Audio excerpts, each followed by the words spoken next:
अरे यार, ये टीचर भी ने बीच में ही टपक पड़े। उसको बोला, अभी बिजी हूँ, बाद में करता हूँ फोन। वो लौंडिया भी आंख मार के बोली, ठीक है तू जा।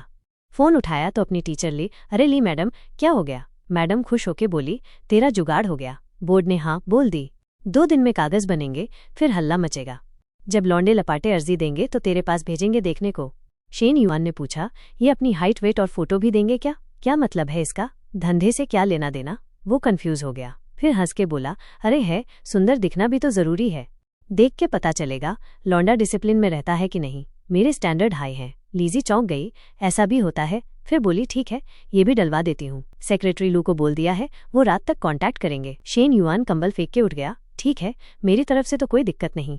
तभी लीजी का सुर बदल गया। शर्मा के बोली, सुनो, मैं और मेरी बहन कल शिफ्ट हो रहे हैं, फ्री हो क्या? शेन युआन तुरंत बोला, जरूर, कल मिलते हैं। नाश्ता करके निकलने ही वाला था कि फिर फोन बजा। ये लू मांग लू। फिर फोन उठाते ही वो शिकायत करने लगी, क्या कर रहा है? बोला था थोड़ी देर में आएगा, आधा घंटा हो गया। शेन युआन बेमन से बोला, बिजी हूँ, निकल रहा हूँ, फर्नीचर वालों से मीटिंग है। लू मांगलू एक्साइटेड हो गई, तो क्या मैं भी चलूं तेरे पीछे पीछे? शेन युआन इस तरफ कपड़े पहनते हुए बोला, तू कह रही है, तू पूछ है तो साथ ले जाने का क्या फायदा? पर अगर तेरा ज्यादा ही मन है तो चल साथ में। मन में सोचा, भले ही ये थोड़ी फ्लर्ट करती है, पर प्लान डिस्कस करते टाइम इमोशनल सपोर्ट तो देगी। बगल में एक ब्यूटी रहेगी तो माहौल भी अच्छा रहेगा। लू मांगलू इस तरफ खुश हो गई, आंख मार के बोली, ठीक है तो तू ही आके उठा ले, मैं स्पोर्ट्स रूम में वेट कर रही हूँ। शेन युआन ने बस ठीक है बोला और फोन काट दिया। थोड़ी देर में शेन युआन पहुंचा। गाड़ी से निकलते ही एक आदमी आया और पूछा, भाई तू भी किसी का वेट कर रहा है क्या? लगता है तू भी किसी लड़की का वेट कर रहा है ना? शेन युआन ने उस आदमी को देखा और हाँ में सिर हिला दिया। उस आदमी ने शेन युआन को ऊपर से नीचे तक देखा और कमेंट मारा, गाड़ी तो तेरी ठीक है, पर लड़कियों को पटाने के लिए बस ठीक ठाक है। अगर माल चाहिए तो ऐसी गाड़ी से काम नहीं चलेगा। देवी को पटाना है तो मेरी तरह खोल के रखना पड़ेगा। अभी बच्चा है तू। ये बोलते हुए वो अपनी महंगी गाड़ी पर टिका और घमंडी सी स्माइल दी। शेन युआन आराम से हंसा। अच्छा, तभी सेक्सी कपड़ों में और गुलाबी चेहरे के साथ लू मांगलू उसकी तरफ आई। उस आदमी का टोन तुरंत बदल गया। वो एक्साइटेड होके बोला, मांगलू फाइनली तेरा काम खत्म हुआ, मैं कब से तेरा वेट कर रहा हूँ। चल, क्या खाएगी? लू मांगलू ने सिर टेढ़ा किया और प्रोफेशनल स्माइल देते हुए बोली, प्रेसिडेंट फैन, सॉरी, मेरा एक दोस्त के साथ अपॉइंटमेंट है, मैंने मैसेज में बोला था। मन में सोचा, प्रेसिडेंट फैन अमीर तो बहुत है, पर ये सब उसके पापा ने दिया है। उसका खुद का कंट्रोल बहुत कम पैसों पर है। पर शेन युआन अलग है, इसलिए तू सेकंड नंबर पर ही रहेगा। वो आदमी अभी भी हार नहीं मान रहा था। कोई बात नहीं, मैं भी साथ चल सकता हूँ, मैं लंच ट्रीट करूंगा, अगर तेरे दोस्त को कोई दिक्कत नहीं है तो। शेन युआन ने आराम से लू मांगलू के लिए गाड़ी का दरवाजा खोला और फैन नाम के उस आदमी से बोला, सॉरी भाई, मुझे जी क्लास वालों के साथ बैठ के खाना पसंद नहीं। गाड़ी में बैठते ही लू मांगलू ने दरवाजा बंद किया और जोर से हंसते हुए शेन युआन से बोली, चले शेन युआन। उसने उस फैन वाले आदमी को ताना मारते हुए कहा, जाने दो। वो गुस्से से दांत पीस रहा था, यकीन नहीं हो रहा था। मांगलू इस लड़के की गाड़ी में बैठ गई। क्या सीन है, मैं जी क्लास चलाता हूँ और इसे पटा नहीं पाया, और एक M9 वाले ने बाजी मार ली। थोड़ी देर बाद रास्ते में लू मांगलू आराम से बैठी हुई बोली, वो प्रेसिडेंट फैन अभी हमारे स्टोर का हाई एंड मेंबर है, उसने बहुत पैसे जमा किए हैं, उसकी फैमिली भी अच्छी है, उस गाड़ी की कीमत 20 लाख से ज्यादा है। शेन युआन ने बेपरवाही से पूछा, तो क्या? लू मांगलू अपनी बात जारी रखती है, वो मुझे बहुत टाइम से पटाने की कोशिश कर रहा है, पर मैंने एक बार भी हाँ नहीं बोला। शेन युआन बस एक शब्द कहता है, लू मांगलू उसका बेरुखापन देखकर थोड़ी नाराज हो जाती है। मुंह फुलाकर पूछती है, आज तुम इतना कम क्यों बोल रहे हो? तुम तो ऐसे नहीं हो। शेन युआन पलटकर उससे पूछता है, तो क्या बोलूं मैं? लू मांगलू धीरे से जवाब देती है, पता नहीं, पर मुझे लग रहा है कि आज तुम बिल्कुल भी उत्साहित नहीं हो। शेन युआन उसे मुंह फेरकर गुस्सा करने का नाटक करते हुए देखकर मन ही मन हंसता है। जरूर समझ रहा हूँ तेरी चालबाजियां, सिर्फ मैं ही नहीं, और भी शिकारी हैं। तू चाहती है कि मुझे थोड़ी टेंशन हो। वो आराम से कहता है, मर्द तभी असली में एक्टिव होते हैं जब वो कसरत कर रहे हों या करने वाले हों, पर तू तो मेरे साथ कबड्डी नहीं खेल रही, तो मैं कैसे एक्टिव हूँ?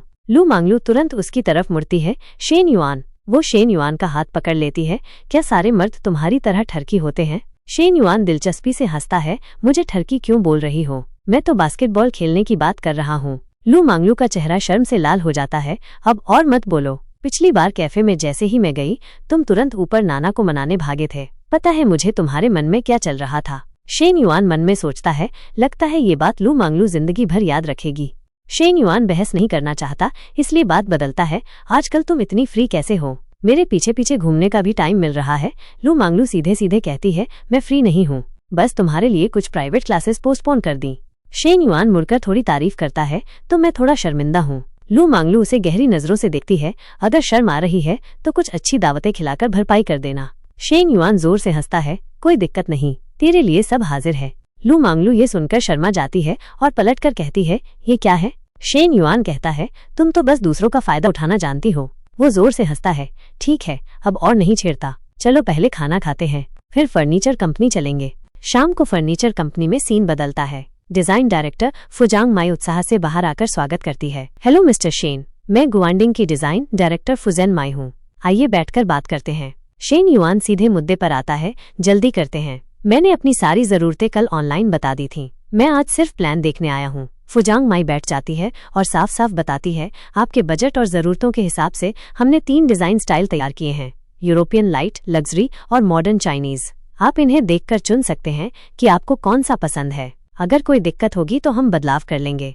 लू मांगलू एक तरफ हाथ बांधे बैठी हुई कहती है, तीनों प्लान बहुत खूबसूरत हैं। वो शेन युआन से उत्सुकता से पूछती है, आपका बजट कितना है? शेन युआन हल्के से पर साफ आवाज में कहता है, 2 करोड़। लू मांगलू हैरानी से कहती है, क्या कहा? वो मन ही मन हिसाब लगाने लगती है, 1000 वर्ग मीटर से ज्यादा का विला और 2 करोड़ का डेकोरेशन। इतना खर्च करने के लिए तो इसकी संपत्ति कम से कम 10 करोड़ तो होनी ही चाहिए। लगता है मैंने इसकी हैसियत कम आंकी। नहीं, पहले के तरीके काफी नहीं हैं, मुझे और ज्यादा कोशिश करनी होगी। ये सोचते हुए वो अपने कपड़े और स्कर्ट खींचती है, जिससे उसके शरीर के कर्व साफ दिखें। 15 मिनट बाद शेन युआन खड़ा होता है और कहता है, ठीक है, तो मॉडर्न चाइनीज स्टाइल चुनते हैं। अभी मैंने जो कहा वो भी इसमें जोड़ दो, अच्छी तरह से एडिट करने के बाद फिर बात करेंगे। पर मेरा एक और डिजाइन कंपनी के साथ अपॉइंटमेंट है, दोनों तरफ के फाइनल प्लान कंपेयर करने के बाद ही मैं फैसला कर पाऊंगा। फुजांग माई भी उत्साह से खड़ी होती है, कोई बात नहीं, 3 तरफ कंपेयर करने में कोई नुकसान नहीं है। राइट मिस्टर शेन, क्या आज रात आपके पास टाइम है?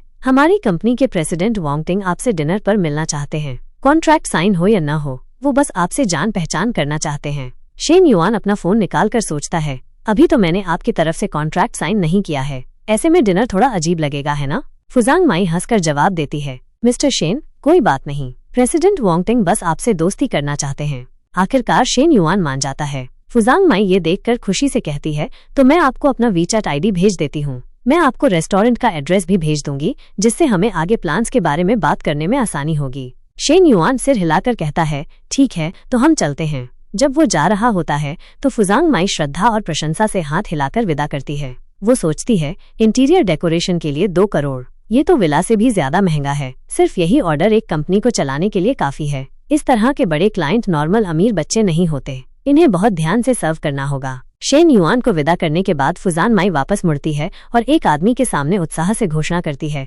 प्रेसिडेंट वान, मिस्टर शेन ने आज रात डिनर के लिए हाँ कर दी है। प्रेसिडेंट विंग गुआनिंग के जनरल मैनेजर थे, जिनका नाम वान रेनमैन था। वो गंभीरता से सोचते हुए फुजान माई से पूछते हैं, अगर हम साथ में डिनर कर सकते हैं तो डील क्लोज होने की संभावना बहुत ज्यादा बढ़ जाएगी। हम इस तरह के बड़े क्लाइंट को अपने कंपटीटर के हाथ में बिल्कुल नहीं जाने दे सकते। क्या वो अकेले आ रहा है? फुजांग माई तुरंत जवाब देती है, नहीं, वो एक लड़की के साथ आ रहा है जो उसकी गर्लफ्रेंड जैसी नहीं लग रही थी। वान रेनमैन सोचते हैं, फिर मुस्कुराते हुए कहते हैं, अच्छा है कि वो उसकी गर्लफ्रेंड नहीं है। सुजई को आज रात मेहमानों के मनोरंजन के लिए बुलाना याद रखना। शेन युआन जैसे क्लाइंट के लिए हमारी कंपनी को अपना ट्रम्प कार्ड निकालना होगा। सीन बदलता है यू मांगलू और शेन युआन की तरफ। वो शर्माते हुए अपने कपड़े खींचती है और एक मतलब भरी नजरों से शेन युआन से कहती है, शेन युआन, क्या गाड़ी में एस बड़ी ई ऑन है? बहुत गर्मी है। शेन युआन शांति से पूछता है, अच्छा, मुझे तो बिल्कुल गर्मी नहीं लग रही। वो एक शरारती अंदाज में पूछती है, सच? तो अब हम क्या करने वाले हैं? शेन युआन आराम से कहता है, क्या तुम वापस काम पर नहीं जा रही हो या एक और फ्री का डिनर उड़ाने के लिए मेरे साथ चलना चाहती हो? यू मेनलू शेन युआन की तरफ झुकती है और कहती है, वैसे भी तुम्हारे साथ घूमना मतलब सिर्फ खाना और कुछ नहीं करना। आज मेरा पूरा दिन तुम्हारी पूंछ बनने का मन है। शेन युआन जोर से हंसता है, मेरी पूंछें बहुत समझदार होती हैं। अगर वो पीछे चल रही हैं तो कम से कम 1 दिन और 1 रात के लिए चलना होता है। सिर्फ दिन में चलने वाली पूंछ कहाँ होती है? उसके ये शब्द और अस्पष्ट इशारा तुरंत लू मांगलू के दिमाग में एक शरारती तस्वीर बना देते हैं। लू मांगलू शर्माकर अपना चेहरा छुपा लेती है और कहती है, 1 दिन और 1 रात? तुम क्या बकवास कर रहे हो? तुम बड़े ठरकी हो। मुझे कोई परवाह नहीं, मैं जरूर तुम्हारे साथ चलूंगी। मैं गाड़ी से बाहर नहीं निकल रही।